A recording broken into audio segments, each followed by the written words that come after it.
Well, after an underwhelming first year, Ontario is considering changing the way cannabis is sold in the province.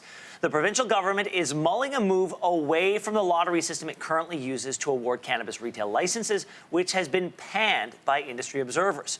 With more on what changes we could see, we're joined by Bill Bogart, law professor at the University of Windsor and author of Off the Streets, Legalizing Drugs. Professor, great to talk to you again.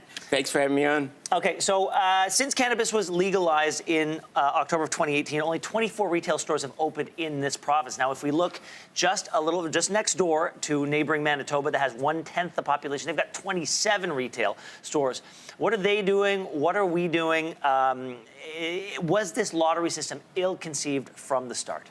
Well, yeah, I think so, Ben. Two points by way of preface. I mean, first, I come at this from a public health perspective. Yeah. You want people to use the drug in a way that's not harmful. I don't speak for the industry. The industry certainly should have a voice, but I'm not that voice. Secondly, Ben, I think we have to keep in mind that some of the main goals of legalization have been achieved. We're no longer charging or convicting people of simple possession or use.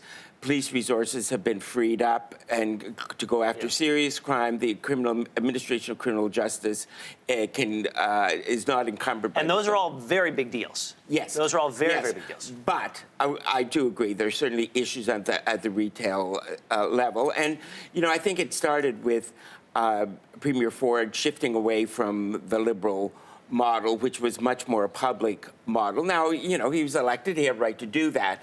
But then he had to figure out what kind of model he wanted, and that's where it's gotten very choppy. The lottery system, I think, by overwhelming views, has not worked.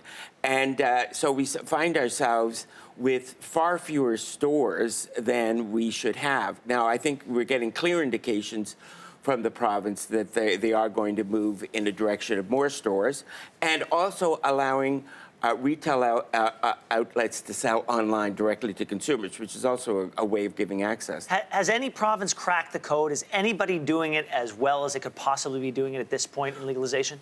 Well, as well as possible because it's a high standard. Yeah. But, I think if we look to Alberta, Alberta has about a third of the population of Ontario, and it has almost 3 times the number of stores.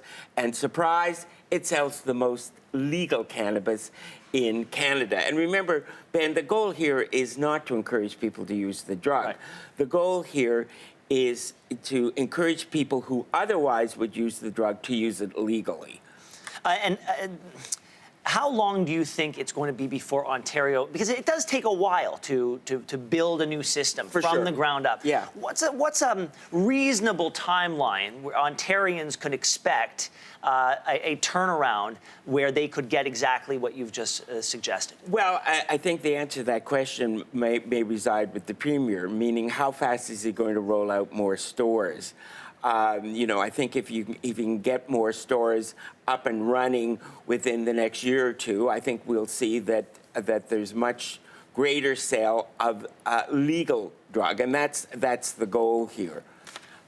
Now, we've got another problem on our hands, and that is the differential between price of the legal and illicit market, and that's going to take conversations amongst all the provinces and the federal government, but that's sort of another topic. Well, I hope you'll come back and discuss that sometime. Thank you very much, Professor. We appreciate it. Thanks for having me on.